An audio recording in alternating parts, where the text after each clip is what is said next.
আসসালামু আলাইকুম, শুভেচ্ছা, স্বাগতম। সম্মানিত দর্শক,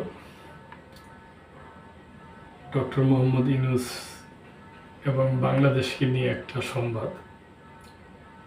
আমরা যথেষ্ট ভাগ্যবান, আমাদের সমুদ্র আছে। প্রধান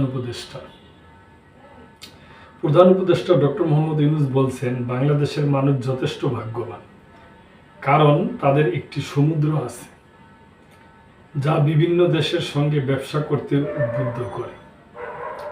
শুক্রবার কক্সবাজারে বিআইএএম অডিটোরিয়ামে স্থানীয় জনগণের সঙ্গে মত বিনিময়কালে তিনি এসব কথা বলেন। প্রধান উপদেষ্টা বলেন, আমরা যথেষ্ট ভাগ্যবান, কারণ আমাদের একটি সমুদ্র আছে। ব্যবসার জন্য সমুদ্র খুবই গুরুত্বপূর্ণ। সামুদ্রিক সম্ভাবনার কথা তুলে ধরে প্রধান উপদেষ্টা বলেন, বাংলাদেশের একটি দীর্ঘ সমুদ্র তীর রয়েছে এবং চট্টগ্রামের সমুদ্র তীরের যে কোনো স্থানে সমুদ্র বন্দর নির্মাণ করা সম্ভব। এটা সঠিক কথা। প্রধান উপদেষ্টা বলেন, কক্সবাজারে ব্যাপক পরিবর্তন আনা হয়েছে। এটি কেবল একটি পর্যটন শহরই নয়, বরং অর্থনীতিরও কেন্দ্র। নেপাল ও ভারতের সেভেন সিস্টার্সের কোনো সমুদ্র নেই উল্লেখ করে ডক্টর ইউনূস পারস্পরিক সুবিধার্থে বাংলাদেশের সমুদ্র বন্দর ব্যবহারের প্রয়োজনীয়তার উপর জোর দেন। তিনি বলেন, আমরা ব্যবসা করতে পারলে সবার ভাগ্য বদলে যাবে।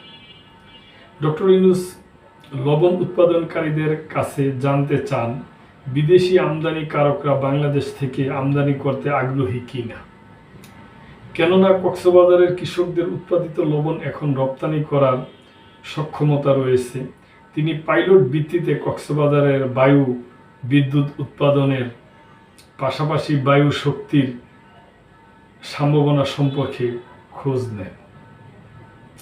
স্থানীয় জনগণকে ভবিষ্যতে সুযোগগুলো কাজে লাগানোর আহ্বান জানিয়ে প্রধান উপদেষ্টা বলেন, কক্সবাজার অর্থনীতির একটি বৃহৎ শক্তি এবং এটি তথ্য প্রযুক্তিরও একটি শহর হতে পারে। তিনি স্থানীয় জনগণের কাছে তাদের উপর রোহিঙ্গা অনুপ্রবেশের প্রভাব সম্পর্কে জানতে চান। মত বিনিময় সভায় কক্সবাজারের উন্নয়নে বিভিন্ন শ্রেণী পেশার মানুষ প্রধান উপদেষ্টার সামনে বিভিন্ন প্রস্তাব ও দাবি পেশ করেন। তো দর্শক, এটা একটা সংবাদ ছিল কক্সবাজারকে নিয়ে। ডক্টর ইউনূস উনি ওনার বিভিন্ন মন্তব্য করছেন এবং কার্যকারী বিভিন্ন কথাবার্তা বলছেন। তো দর্শক, আজকে এই পর্যন্তই। ভালো থাকবেন, চ্যানেলটির পাশেই থাকবেন। আল্লাহ হাফেজ।